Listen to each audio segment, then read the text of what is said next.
What's good, YouTube? It's your boy Almighty Max, and today we're back to the 10 times Beyond Scared Straight cross the line. If you don't know Beyond Scared Straight, it's basically when they took some badass kids back in the day, took them to jail, and show them where they're being led to type shit if they keep on the same path. So road to 1K. Let's hop straight into the video. Cedric and the toilet. 15-year-old Cedric initially took his jail experience in stride, casually disobeying the guards and talking back. Unfortunately for Cedric, things took a sharp turn when he was placed in a cell surrounded by inmates. While Cedric managed to get away with being rude to the guards, he seemingly had no choice but to respect the inmates. In one of the most disgusting scenes on the show, one inmate told Cedric to wash his noticeably stained underwear in a toilet. Of course, Cedric refused. Not happy with Cedric's disobedience though, the inmate then tried pushing Cedric's head into the toilet. Oh, shit. Cedric was obviously disgusted, although he luckily managed to walk away without having to touch the soiled underwear. I ain't cop. That's disgusting. Yeah, this nigga just doodled on his underwear, my nigga. That's more embarrassing, bro. You're a grown man doodling on your shit, bro. Like, I get you want to prove a point to the kids, like how they treat you and shit, but it's like, bro, I'm not finna show niggas I doodle my pants on live TV, my nigga. Nigga soiled himself. Number 9. Shots fired. While the Scared Straight program aims to scare teens away from the harsh reality of prison, the truth is that the teens are safe throughout their prison tour about 99% of the time. The missing 1% comes from the situations where the actual inmates get too carried away. An example of this occurred at the Floyd County Jail. After the teen inmates were placed alone in cells with the doors shut, the real prisoners were instructed to come and yell at the teens and bang on the doors in an attempt to scare them.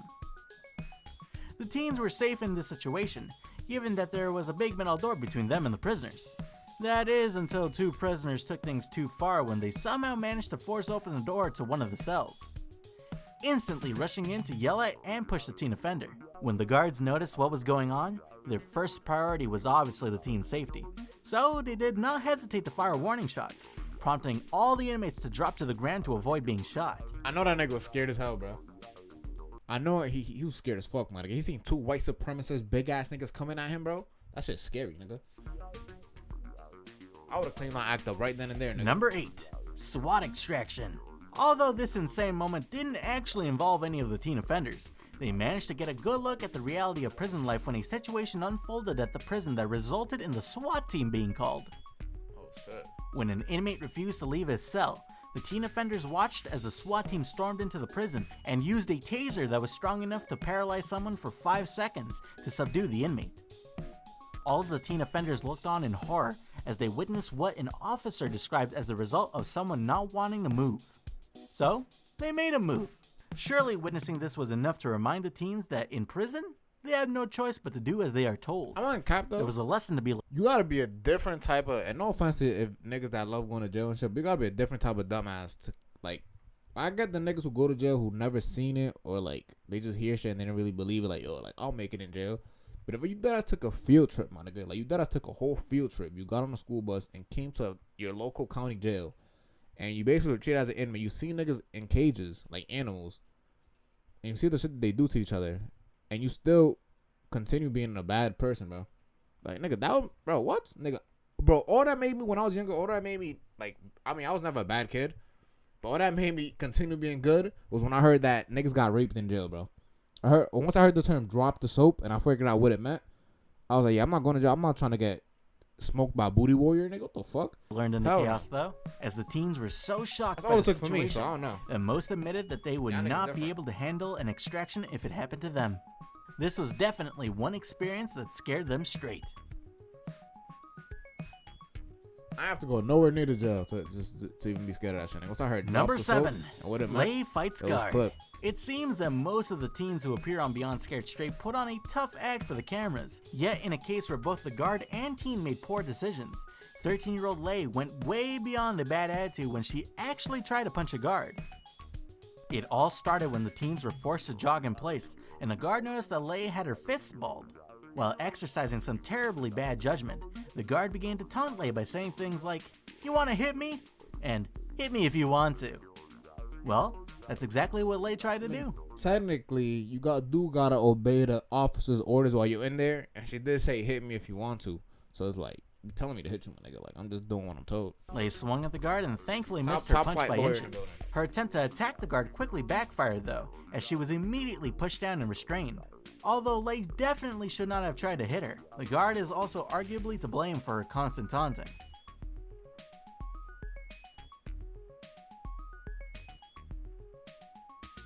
Number 6. Combing chest hair. While it is common to hear teens featured on a show claim to be gang members, these claims are often more for show than reality.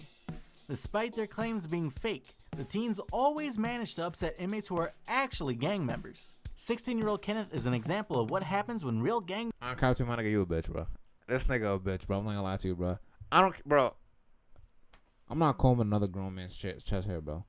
I'm sorry, I'm not, bro. You're gonna have to beat me the fuck up, bro. And the fact that I know that I'm safe, I'm definitely not combing that nigga hair. What the fuck? You're a bitch, my nigga. You could never live this down, bro. Like, whatever gang activity you're doing before that, nigga, you gotta stop it immediately, nigga, because you just got downgraded to a below civilian, nigga. Like, this nigga, what? Combing another grown man's hair, bro. And if he ain't learned his lesson after that, bro, this nigga's retarded. Members come across a wannabe. In an odd and disturbing display of power, Kenneth and another teen named David were told to comb an inmate's chest hair. David was handed a comb and actually started combing the inmate's chest hair. The scene got even more disturbing as Kenneth refused to even touch the comb. His refusal resulted in another inmate getting extremely angry at the apparent disrespect and having to be forcibly removed from the room. I like how the other niggas passing it to him like, yo, bro, it's your turn. Like, nigga, this ain't no spliff, nigga. Like, what the fuck? Don't pass me that bullshit, bro. After threatening to beat Kenneth up.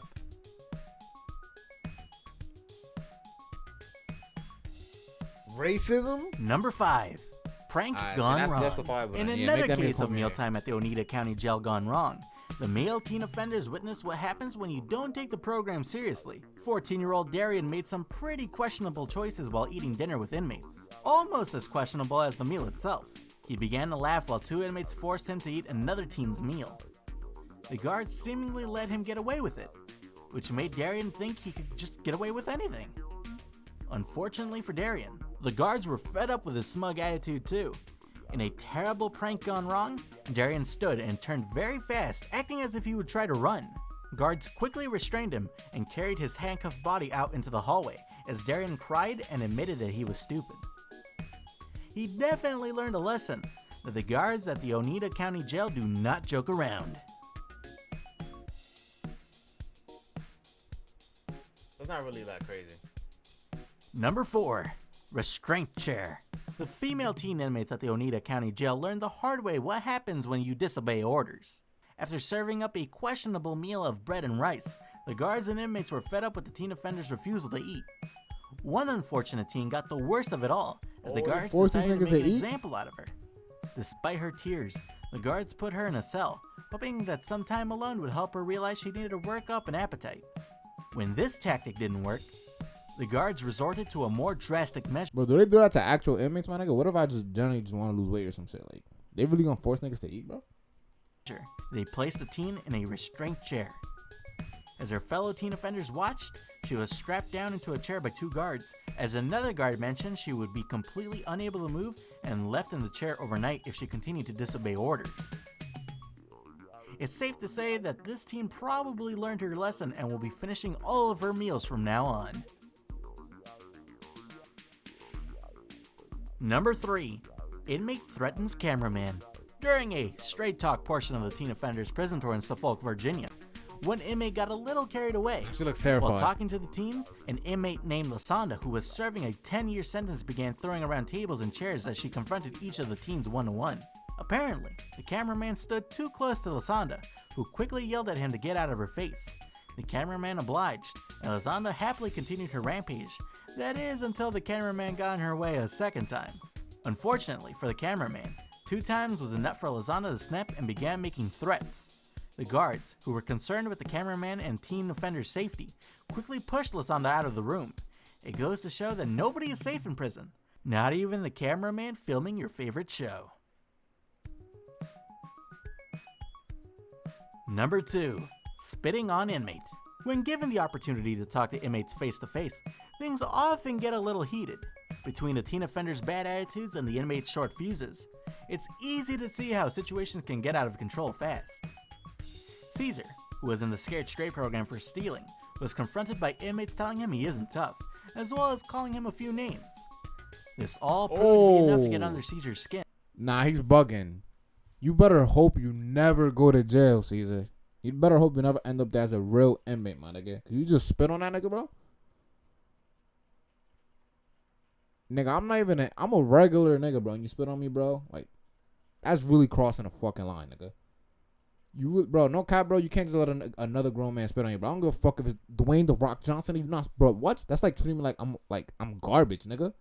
You bugged out, nigga. I don't give a fuck if I get beat up afterwards, nigga. You gotta do something after that, nigga. Like a nigga, I just can't just spit on you, bro. That's crazy, nigga. As he That's yelled back like the at most inmates to ultimate shut form up of disrespect. before shockingly spitting on them. Caesar was immediately pushed against the wall by guards who yelled at him for spitting. It seemed like Caesar regretted his decision though, as he asked the guards why they were letting this happen to him, only to be reminded that this is jail.